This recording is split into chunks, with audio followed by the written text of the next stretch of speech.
Ryan was 20 years old, but when it came to responsibilities, he often acted like a careless teenager.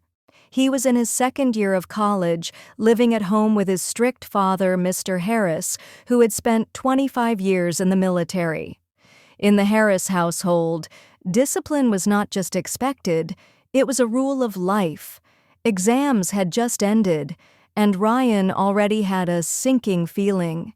He hadn't studied properly, spent too many nights gaming, and skipped a few classes, thinking he could catch up later.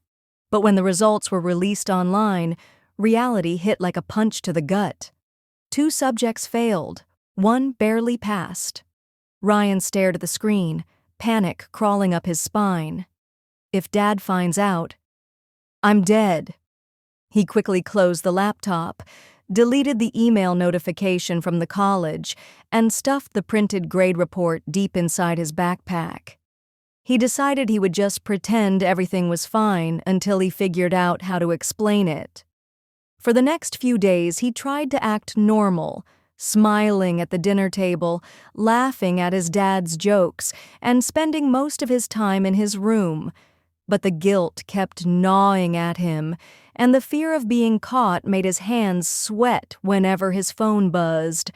On the 4th evening, while Ryan was scrolling through his phone, he didn't notice his father entering the living room. A new email notification popped up. Academic warning. Please see your advisor. Mr. Harris's sharp eyes caught it instantly. Ryan, he said, his voice calm but firm. What's that? Ryan fumbled, trying to cover his phone. Nothing, Dad, just college updates. Show me. Ryan hesitated. His father's jaw tightened. Slowly, Ryan handed over the phone. Mr. Harris read the email and his face turned cold. He said nothing for a few seconds, which somehow felt worse than yelling. Then he looked at his son with a heavy, disappointed stare. Failed grades. Academic warning. And you lied to me. Ryan's stomach twisted.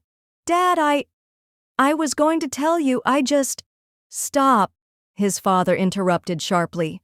20 years old and still acting like a child. Do you think hiding the truth will solve your problems?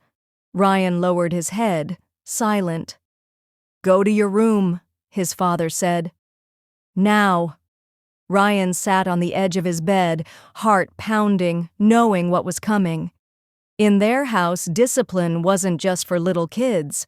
His father believed that if you were old enough to lie, you were old enough to face the consequences. A few minutes later, the door opened. Mr. Harris walked in holding the old wooden paddle, the same one that had kept Ryan and his brothers in line for years. Seeing it after so long made Ryan's throat dry. Stand up, his father ordered. Ryan obeyed, trembling. You are 20, Ryan. I shouldn't have to do this anymore. But you chose to lie, to hide, to be irresponsible. Actions have consequences.